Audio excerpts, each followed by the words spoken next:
আসসালামু আলাইকুম রহমতুল্লাহ। প্রিয় শিক্ষার্থীবৃন্দ, আজকে আমি তোমাদেরকে বিজনেস স্ট্যাটিস্টিক্স থেকে একটি ক্লাস নিচ্ছি। বিজনেস স্ট্যাটিস্টিক্সের আমরা central tendency, measures of central tendency এই চ্যাপ্টারটা করছিলাম। আমরা মেজার্স অফ সেন্ট্রাল টেন্ডেন্সির বেশ কিছু অঙ্ক এর আগের ক্লাসগুলোতে আমি করে দিয়েছি, ইম্পর্টেন্ট অঙ্ক। আজকেও একটা ইম্পর্টেন্ট অঙ্ক করে দিচ্ছি। যে অঙ্কটা করছি এটা বিভিন্ন ডিপার্টমেন্টে বিভিন্ন ইয়ারের পরীক্ষায় বেশ কয়েকবার পরীক্ষা আসছে। আজকে আমি এই অঙ্কটা সম্পূর্ণ তোমাদেরকে বুঝিয়ে দিচ্ছি। এই অঙ্কটা একটু ব্যতিক্রম অন্য অঙ্ক থেকে, সুতরাং তোমরা সবাই একটু মনোযোগ দিয়ে ফার্স্ট টু লাস্ট ক্লাসটা দেখো, ইনশাআল্লাহ তোমাদের কাছে অঙ্কটা সহজ হয়ে যাবে। The following table gives the daily wages distribution of the employees of a commercial organization. এখানে বললো কি যে কোনো একটা প্রতিষ্ঠানের, কমার্শিয়াল অর্গানাইজেশন মানে বাণিজ্যিক প্রতিষ্ঠানের কর্মচারীদের বেতনের পরিমাণ, কর্মচারীদের মজুরির পরিমাণটা নিচে একটা ডিস্ট্রিবিউশন বা সারণীর মাধ্যমে দেখানো আছে। এখান থেকে আমাদেরকে এখন নির্ণয় করতে, ডিস্ট্রিবিউশনটা কি কেমন দেওয়া আছে, এমনভাবে দেওয়া আছে ডেইলি ওয়েজেস টাকা 300 থেকে 350, 350 থেকে 450 আমাদের ডেইলি ওয়েজেস। এটা হচ্ছে আমাদের ক্লাস দেওয়া আছে কত, 300 থেকে 350, 350 থেকে 450, আর 450 থেকে 500, 500 থেকে 600, আর 600 থেকে 650। আমরা দেখতে পাচ্ছি প্রথম ক্লাসে ক্লাস ইন্টারভেল ছিল 50, দ্বিতীয়টাতে আছে 100, তারপরটাতে দেওয়া আছে কত, এটা দেওয়া আছে আবার 50, এটাতে আবার দেওয়া আছে 100, আবার এইখানে আবার দেওয়া আছে কত 50। ক্লাস ইন্টারভেলটা এইখানে আমাদের সমান না। আর নিচে নম্বর অফ এমপ্লয়িজ দেওয়া আছে 25, 35, 57, 60, 23। আমাদের এখানে ফ্রিকোয়েন্সির মানটা দেওয়া আছে এইভাবে দিয়ে নির্ণয় করতে বলেছি কি, compute arithmetic median of the distribution. আমাদের উপরোক্ত যে সারণীতে দেওয়া আছে এই সারণী থেকে অ্যারিথমেটিক মিন আর মিডিয়ানের মানটা কত হবে এইটা আমাদেরকে বের করতে বলেছে। 2 number, find the range of wages of the central 60% employees. Central 60%, তার মানে কি কেন্দ্রীয় 60% মজুরি সীমা, ওই কর্মচারীদের কি কেন্দ্রীয় 60% মজুরি সীমা নির্ণয় করো। সীমা না, রেঞ্জ মানে কি পরিসর, মজুরির পরিসরটা নির্ণয় করতে বলছে। ফাইন্ড দ্য রেঞ্জ মানে মজুরির কেন্দ্রীয়, এখানে বলছে find the range of wages of the central 60% employees. কর্মচারীদের মজুরির 60% কেন্দ্রীয় সীমা বের করো। রেঞ্জ, সীমা না, এটা হচ্ছে রেঞ্জ মানে কি পরিসরের পরিমাণটা বের করো। কর্মচারীদের মজুরির 20%, 60% মজুরি সীমা, 60% কেন্দ্রীয় 60% মজুরি সীমাটা কত এটা আমাদেরকে বের করতে বলছে। তার মানে আমাদেরকে এই 60% মজুরি সীমা বের করতে হলে পার্সেন্টাইলের মাধ্যমে করতে হবে। পার্সেন্টাইল, তা আমরা প্রশ্নের মধ্যে গিয়ে পার্সেন্টাইলের মাধ্যমে কীভাবে 60% মজুরি সীমা দেখাবো, কেন্দ্রীয় 60% মজুরি সীমা দেখাবো, এটা আমরা দেখাচ্ছি ব্যাখ্যা করে। এখন 3 নাম্বার রিকোয়ারমেন্টে বলছে it is decided to collect tax from those having income of টাকা 570 অ্যান্ড অ্যাবোভ। এখানে বললো কি যে 3 নাম্বার রিকোয়ারমেন্টে বলছে যে সিদ্ধান্ত নেওয়া হলো যে 570 টাকার উপরে যারা মজুরি ইনকাম করবে, ওয়েজেস বা মজুরি পাবে, তাদেরকে ট্যাক্সের আওতায় নেওয়া হবে, তাদেরকে ট্যাক্স দিতে হবে। এখন প্রশ্ন করেছে এটা, what percentage of the employees are taxable, কত পার্সেন্ট এমপ্লয়ি বা কত পার্সেন্ট কর্মচারী ট্যাক্সের আওতায় পড়বে, তাদের সংখ্যাটা নির্ণয় করো। কিসের মাধ্যমে নির্ণয় করতে হবে, শতকরার মাধ্যমে নির্ণয় করতে হবে। আচ্ছা ঠিক আছে, আমরা এখন প্রথম অংশে 1 নম্বর রিকোয়ারমেন্টে যেটা বলেছিল যে মিন আর মিডিয়ান নির্ণয় করে, আর মিন মিডিয়ান নির্ণয় করতে হলে আমাদের কি করতে হবে, টেবিল করতে হবে। তো আমরা প্রথমেই টেবিলে যাচ্ছি, সবাই খেয়াল করো। Solution, table for calculation of mean and median. Class প্রথমে 300 থেকে 350, 350 থেকে 450, 450 থেকে 500, 500 থেকে 600, 600 থেকে 650। আর মিড ভ্যালু এক্স 325, 400, আমরা কী করে পাচ্ছি 300 আর 350 যোগ করে 2 দিয়ে ভাগ করবো, তাহলে আসবে কত 325। আবার এখানে 350-এর সাথে 450 যোগ করে 2 দিয়ে ভাগ করে দেবো, তাহলে আসবে 400। একই রকমভাবে 475, 550 আর 625 আমরা মিড ভ্যালু পেলাম। এবার ফ্রিকোয়েন্সি মানে আমাদের অঙ্কে দেওয়া আছে কত 25, 35, 57, 60 আর হচ্ছে 23। এই সবগুলো ফ্রিকোয়েন্সি যোগ করে আমরা এখানে টোটাল ফ্রিকোয়েন্সির মান কত পেলাম 200। আচ্ছা, এবার এফ আর এক্সের মান, এই যে এফের মান আর এই যে এক্সের মান 25 আর 325 গুণ করলে আমরা পাবো 8125, আর 400 গুণন 35 করে পাবো 14000, আর 475 গুণন 57 করে পাবো 27075, আর 550 আর 60 গুণ করে পাবো 33000, আর 625 এর সাথে 23 গুণ করলে পাবো 14375। এবার সিএফটা পাবো কী করে? প্রথমে আসবে 25, 25-এর সাথে 35 যোগ করে আসবে 60, 60 আর 57 যোগ করে আসবে 117, 117 আর 60 যোগ করে পাবো কত? 177, 177-এর সাথে 23 যোগ করে পাবো 200। আচ্ছা, এটা পেয়ে গেলাম। এখন সামেশন অফ এফএক্স সবগুলো যোগ করলাম, করে পেয়ে গেলাম 96575, আর সিএফ তো আমরা এখানে পেয়েছি। এখন আমরা ক্যালকুলেশন অফ অ্যারিথমেটিক মিনের সূত্র যেটা, সেই সূত্র প্রয়োগ করব। আমরা ডাইরেক্ট মেথডের যে সূত্র, সেই সূত্রটা প্রয়োগ করছি। প্রথমে দেখো অ্যারিথমেটিক মিন, আমরা লিখব ক্যালকুলেশন অফ অ্যারিথমেটিক মিন।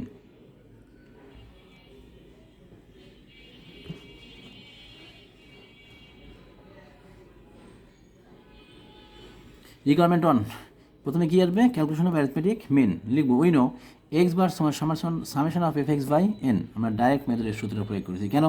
কারণ আমাদের এখানে ক্লাস ইন্টারভেলটা সমান না, এই জন্য আমরা ডাইরেক্ট মেথডের সূত্র প্রয়োগ করেছি। কোনো জায়গায় ক্লাস ইন্টারভেল ছিল 50, আর কোনো জায়গায় ছিল ক্লাস ইন্টারভেল 100, এই জন্য আমরা ডাইরেক্ট মেথডের যে সূত্র, সেই সূত্র প্রয়োগ করলাম। এক্স বার সমান summation of F X by N, আর সামেশন অফ এফ এক্সের মান পেয়েছি 96575, আর এন এর মান ছিল 200, ভাগ করলাম, পেয়ে গেলাম 482.875। এটাতে কোনো প্যাঁচ নাই। এবার ক্যালকুলেশন অফ মিডিয়ান, আমরা মিডিয়ানের মানটা এখন বের করছি। দেখো মিডিয়ান n/2 th আইটেম, এনের মান ছিল 200, 200কে 2 দিয়ে ভাগ করে পেলাম কত? 100। তাহলে 100 th আইটেম, 100 th আইটেম, এততম পদ, 100তম পদ, হুইচ লাইস ইন সিএফ 177। আমরা দেখব এই সিএফ বরাবর কোথায় 100 লেখা আছে। সিএফ টেবিলে গেলাম, টেবিলে গিয়ে দেখছি যে সিএফ বরাবর 100 লেখা আছে।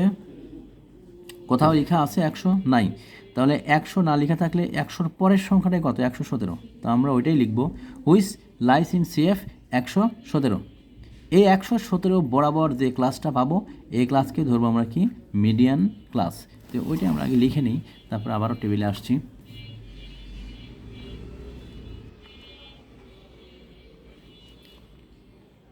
100 th item which lies in CF 117 বরাবর যে ক্লাসটা পেয়েছি, সো মিডিয়ান ক্লাস, ওই ক্লাসটা হচ্ছে 450 থেকে 500। তো আমরা লিখলাম মিডিয়ান ক্লাস 450 থেকে 500। এখন আমরা মিডিয়ানের যে সূত্র, সেই সূত্র প্রয়োগ করব। মিডিয়ানের সূত্র কী ছিল? আমরা পেয়েছি মিডিয়ানের সূত্র এমন, উই নো মিডিয়ান সমান L1 plus n/2 minus PCF divide by FM into C. আচ্ছা, এখানে L1 মানে কি? Lower limit of median class, median ক্লাসের নিম্ন সীমা 450, L1 এর মান 450, n/2 কত? 100। PCF মানে কি?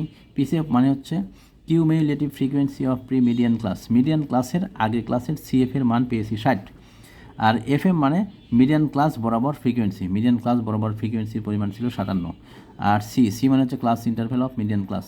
তো মিডিয়ান ক্লাসের ক্লাস ইন্টারভেল কত? 50। কী করে পেলাম? 450 থেকে 500, এর পার্থক্য হচ্ছে 50। তো সি এর মান 50। এবার এই মানগুলো এখানে বসিয়ে দিলাম। L1 এর মান 450, n/2 100, PCF 60, FM 57, আর সি এর মান 50। ক্যালকুলেশন করে আমরা এখান থেকে পেয়ে গেলাম মিডিয়ানের মান কত? 485.085। তাহলে মিডিয়ান পেলাম 485.085। এবার 2 নম্বর রিকোয়ারমেন্টে আমরা যাচ্ছি। 2 নম্বর রিকোয়ারমেন্টটা আমাদের জন্য সবচেয়ে বেশি ইম্পর্টেন্ট, এবং এইটার জন্য আমাদের এই অঙ্কটা পরীক্ষায় আসে বেশি। 2 নম্বরে বলেছিল আমাদের এইটা, find the range of wages of the central 60% employees, মানে কেন্দ্রীয় 60% মজুরি সীমাটা, আমাদের মজুরি সীমা না, মজুরির রেঞ্জ বা পরিসর বের করতে বলছে। কর্মচারীদের কেন্দ্রীয় 60% মজুরি পরিসরটা আমাদেরকে নির্ণয় করতে বলেছে। তো এটা নির্ণয় করতে বললে আমরা রিকোয়ারমেন্ট 2 আগে লিখে নেব কি নির্ণয় করতে বলেছে। To find out the range of wages, যদি আমরা রেঞ্জ অফ ওয়েজেস মানে মজুরির পরিসরটা বের করতে যাই, of the central 60% employee, central 60% employee, তার মানে কেন্দ্রীয় 60% কর্মচারীদের মজুরি সীমা, মজুরির পরিসর যদি বের করতে চাই, উই হ্যাভ টু ক্যালকুলেট, আমাদেরকে নির্ণয় করতে হবে P20 অ্যান্ড P80। আমাদের কী কী বের করতে হবে? পার্সেন্টাইল 20, P20 মানে পার্সেন্টাইল 20, আর P80 মানে কি পার্সেন্টাইল 80। এই দুটো মান আগে আমাদেরকে বের করতে হবে। এখন রেঞ্জ মানে কি? রেঞ্জ মানে হচ্ছে পরিসর। পরিসরটা কী করে বের করতে হয়? বড় মান থেকে ছোটো মানটা বাদ দিলে আমরা পরিসরটা পাই। তাই আমাদের যে রেঞ্জ বা পরিসরটা বের করতে বলেছে, সেন্ট্রাল 60%, এই সেন্ট্রাল 60%-এর পরিসরটা বের করতে গেলে আমাদেরকে P80 আর P20 আর P20 এই মানটা বের করতে হবে। এখন P20 এটাকে বলবো নিম্নসীমা, আর P80 এটাকে বলবো উচ্চসীমা। এন্ড P20 আর P80 এই মান দুটো আমরা পেয়েছি কোথায়? এটা আমরা নোট আকারে নিচে দেখে দেবো। কী হবে? লোয়ার লিমিট বা নিম্নসীমা, এটা সূত্র এটা 50% মাইনাস X% বাই 2। তাহলে 50% এটা 50 সূত্রের 50, আর X% মানে এই X% এইখানে যে পার্সেন্টের দেওয়া থাকবে প্রশ্নে, যে কেন্দ্রীয় কত পার্সেন্ট মজুরি সীমা বা মজুরির পরিসর, যত পার্সেন্ট বলবে এক্সের মানও ততই হবে। এখানে 60% বলা ছিল, তাই এক্সের মানটা কত হবে? 60।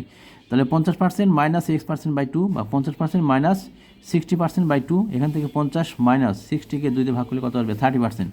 তাহলে 50 থেকে 30% বাদ দিলে আমরা এখানে পাবো 20%। এই 20% মানেই পার্সেন্টাইল 20, মানে P20, পার্সেন্টাইল 20 বা P20 আমরা এটা পেলাম।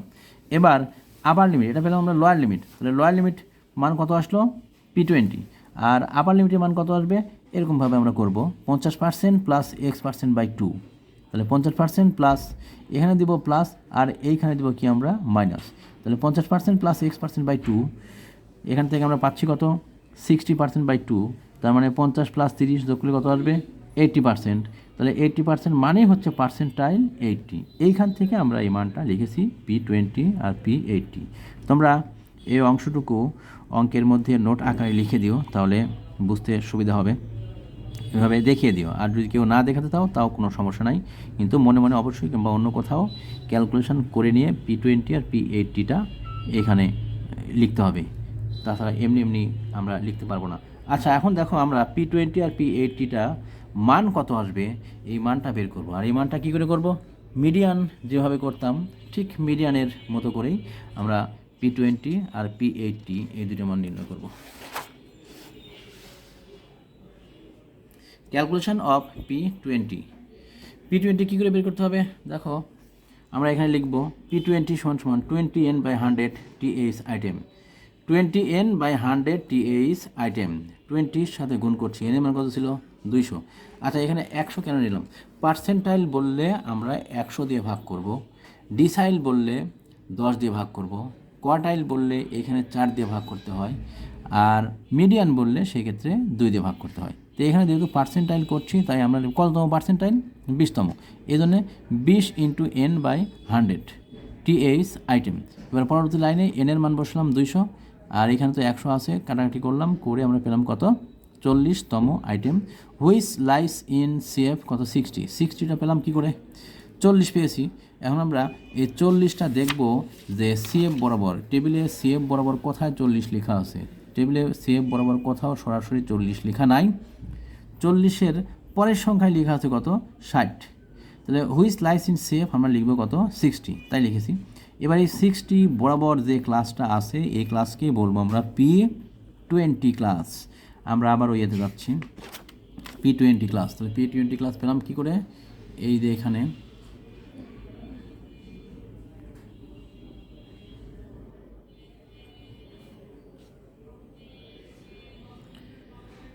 40তম item which lies in CF 60। এবারে P20 ক্লাস লিখলাম 350 থেকে 450। এখন P20-র যে সূত্র, সেই সূত্র প্রয়োগ করবো। এটার সূত্র কী হবে?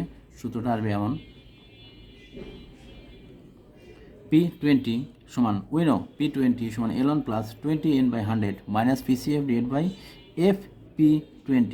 আগে আমরা মিডিয়ানের ক্ষেত্রে FM লিখতাম, মিডিয়ান তাই আমরা FM লিখতাম। এখানে P20 তাই লিখছি FP20 ইন্টু কত? C। হেয়ার L1 মানে কি? নিম্নসীমা। নিম্নসীমার মান কত আছে? ক্লাস, এই যে P20 ক্লাস পেয়েছি, এই ক্লাসের নিম্নসীমা 350। তাহলে এখান থেকে আমরা লিখে দেব L1 এর মান 350। 20N বাই 100 কত ছিল? এটা 40। PCF কত? 25। আর FP20 এটা হচ্ছে 35, মানে ফ্রিকোয়েন্সি অফ P20 ক্লাস এটা পেয়েছি 35। আর সি মানে কি, ক্লাস ইন্টারভেল অফ P20, এখানে দেখতে পাচ্ছি 350 থেকে 450, পার্থক্য কত 100, সি এর মান 100। এই মানটাই আমরা এখন এখানে প্রয়োগ করলাম, করে ক্যালকুলেশন করে পেলাম কত মান, P20 মান পেলাম 392.86, 392.86 পেলাম আমরা। এখন P80 মানও নির্ণয় করব সেম নিয়মে সেমভাবে। দেখো সবাই খেয়াল করো, আমরা এখন P80 মানটা নির্ণয় করছি। P80 ক্যালকুলেশন অফ P80, তো আমি এখানেও আগের মতোই লিখবো P80 সমান 80n/100 TH আইটেম। তারপর এখান থেকে আমরা লিখবো কি 80 × 200 ডিভাইড বাই কত 100 TH আইটেম। এখান থেকে 160 ক্যালকুলেশন করে আমরা পেলাম কত 160তম item. Which lies in CF, 160-এর পরের সংখ্যাটাই আমরা দেখতে পাচ্ছি টেবিলে যে 160 এর পরের সংখ্যাটাই আমরা কত পাচ্ছি, 160-এর পরের সংখ্যাটা আছে 177। তাহলে আমরা এটাই লিখবো হুইচ লাইস ইন CF 177। 177 বরাবর ক্লাস কত 500 থেকে 600, এই 500 থেকে 600টাই হচ্ছে আমাদের কিসের মান, এই 500 থেকে 600 P80 ক্লাস। তাহলে P80 ক্লাস পেলাম 500 থেকে 600। এখন P80 ক্লাস পাওয়ার পর আমরা সূত্রটা আগে লিখে নিব, P80-র যে সূত্র। তাহলে সূত্র কত হচ্ছে, সূত্র ছিল এরকম, we know P80 L1 plus 80n/100 80n/100 minus PCF divide by FP80 into কত সি। হেয়ার L1 কত, L1 এর মান দেওয়া আছে 500, 80n/100 এর মানে 160, আর PCF এর মান আসবে 117, P আর FP80 এর মান কত 60, আর সি এর মান 100। এটা পেলাম কোথায়, সবগুলো আমরা টেবিল থেকে পেয়েছি। আমরা যে ক্লাসটা পেয়েছিলাম ক্লাসটা 500 থেকে 600 ছিল, এই যে ক্লাস 500 থেকে 600, এই ক্লাস বরাবর যে ফ্রিকোয়েন্সি এটাকে বলবো আমরা FP80। তাহলে FP80 60, আর এই ক্লাসের আগে ক্লাসের CF এর মান 117, এই 117 হচ্ছে PCF এর মান, আর এটার পার্থক্য কত, পার্থক্য হচ্ছে 100, তাহলে সি এর মান আসবে 100। ওই কাজটাই আমরা এখানে করেছি, মানগুলো বসিয়ে নিয়েছি আগে। তো মানগুলো বসিয়ে নিলাম, মানগুলো বসিয়ে নেওয়ার পর L1 এত, এটার মানে এত, PCF এর মানে 117, FP80 মান 60, আর সি এর মানে 100, মানটা এখানে বসিয়ে দিলাম, দিয়ে জাস্ট ক্যালকুলেশন করলাম, করে পেয়ে গেলাম কত 571.67। ক্যালকুলেশনটা একটু বলে দিই, 80n/100 এটার মান হচ্ছে 160 লেখাই আছে, আর PCF এর মানে 117, আর FP80-র মান 60 ইন্টু কত 100। এখান থেকে ক্যালকুলেশন করে আমরা পাচ্ছি এখানে কত 160 থেকে 117 বাদ দিয়ে 60 দিয়ে গুণ করে, 60 দিয়ে ভাগ আর 100 দিয়ে গুণ করলে আমাদের আসবে 71.67, 500 সাথে যোগ করলে 571.67। তাহলে আমরা P80 এবং P20 দুইটা মানই পেয়েছি। এবার আমরা range of wages, central 60% range of wages যেটা নির্ণয় করতে বলেছে ওই মানটা নির্ণয় করছি। সবাই খেয়াল করো, আমরা লাস্টে এই কথাটা লিখব, the range of wages. Range মানে কি, পরিসর। পরিসরটা বড় মান থেকে ছোটো মানটা বাদ দিলে আমরা পাই হচ্ছে পরিসর। তো এখানে বড় মান বলতে P80-কে বোঝায়, আর ছোটো মান বলতে P20-কে বোঝায়। তা দ্য রেঞ্জ অফ ওয়েজেস সমান P80 মাইনাস P20, তাহলে 571.67 এটা ছিল হচ্ছে P80-র মান, আর P20 মান ছিল কত 392.86, বাদ দিলাম, বাদ দিয়ে আমরা পাচ্ছি 178.81 রেঞ্জ অফ ওয়েজেস। আচ্ছা, রেঞ্জ অফ ওয়েজেস হয়ে গেল। এবার আমরা রিকোয়ারমেন্ট 3-তে যাচ্ছি। রিকোয়ারমেন্ট 3-তে বলেছিল আমাদের এটা যে সিদ্ধান্ত নেওয়া হয়েছে এটা যে যারা 570 টাকার উপরে ইনকাম করবে তাদেরকে ট্যাক্স দিতে হবে। এখন প্রশ্ন করছে এটা যে কত পার্সেন্ট কর্মচারী ট্যাক্সের আওতায় পড়ে, তাদের সংখ্যাটা বের করো পার্সেন্টেন্সে। আচ্ছা, এখন আমরা লিখব requirement 3, calculation of percentage of taxable employees.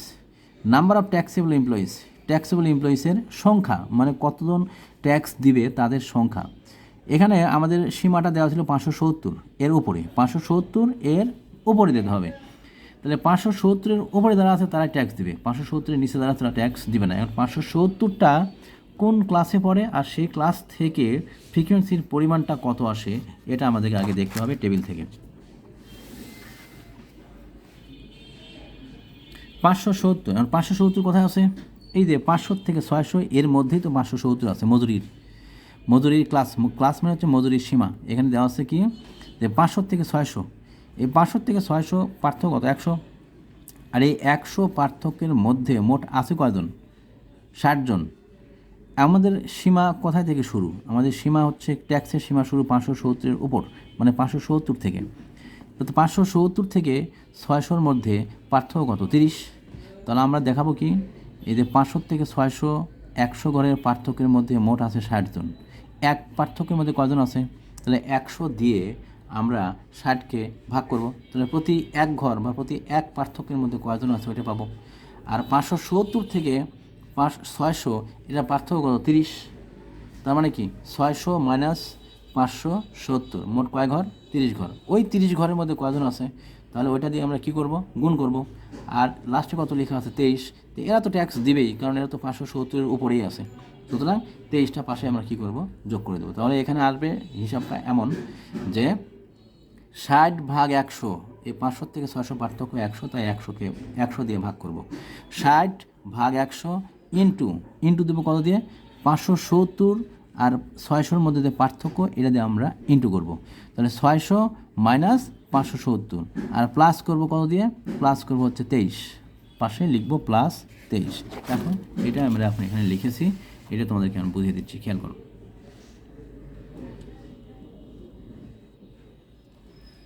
Number of taxable employees, এই যে 60/100, মানে 500 থেকে 600 পার্থক্য ছিল 100, তাই 100 দিয়ে ভাগ করেছি। আর 500 থেকে 600 উচ্চ সীমা, আর আমাদের সীমাটা শুরু কোথা থেকে 570 থেকে ট্যাক্সের সীমাটা শুরু। তাহলে 570 থেকে 600-র মধ্যে কয় ঘর পার্থক্য, এই যে 600 থেকে বাদ দিলাম 570, তাহলে 30 ঘর পার্থক্য। এই জন্যে আমরা 60 গুণন 30/100 এটা করলাম। আর এটা হচ্ছে 23 পরবর্তী ক্লাসের।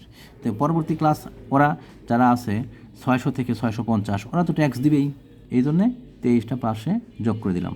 তাহলে 60 গুণন 30/100 প্লাস কত 23 করে এখানে পেলাম কত 18, আর 18-র সাথে 23 যোগ করে পাবো কত 41। এখন 41 তো পেলাম, এখন আমরা যে কাজটা করব সেটা হচ্ছে এটাকে শতকরায় প্রকাশ করতে। শতকরা আসলে কতজন ট্যাক্স দিবে, 41 জন ট্যাক্সের আওতায় পড়ে। এই 41 মোট ছিল 200 জন, 200 জনের মধ্যে 41 জন ট্যাক্সের আওতায় পড়েছে, মানে এই 41 জন ট্যাক্স দিবে। এখন এটাকে আমরা শতকরায় প্রকাশ করব। যে শতকরায় প্রকাশ করতে গেলে কি করতে হবে, পার্সেন্টেজ অফ ট্যাক্সেবল এমপ্লয়িজ সমান number of taxable employees by কত number of total employees, total number of employees into কত 100। আচ্ছা, আমরা দেখতে পাচ্ছি ট্যাক্সেবল এমপ্লয়িজের সংখ্যা কত 41, আর টোটাল নাম্বার অফ এমপ্লয়িজ ছিল কত 200। তাহলে 41/200 ইন্টু কত 100 করে এখান থেকে পেলাম কত 20.5%। তাহলে ট্যাক্সেবল এমপ্লয়িজের পরিমাণ দাঁড়ালো শতকরায় কত 20.5%। এখন আমরা লাস্টে অ্যান্সারটা লিখব এমন করে। মিনের মান পেয়েছে 482.875, মিডিয়ান 485.085, আর এখানে দ্য রেঞ্জ অফ ওয়েজেস 178.81, আর পার্সেন্টেজ অফ ট্যাক্সেবল এমপ্লয়িজ এটা আসবে 20.5%। এই ছিল আমাদের আজকের অঙ্ক।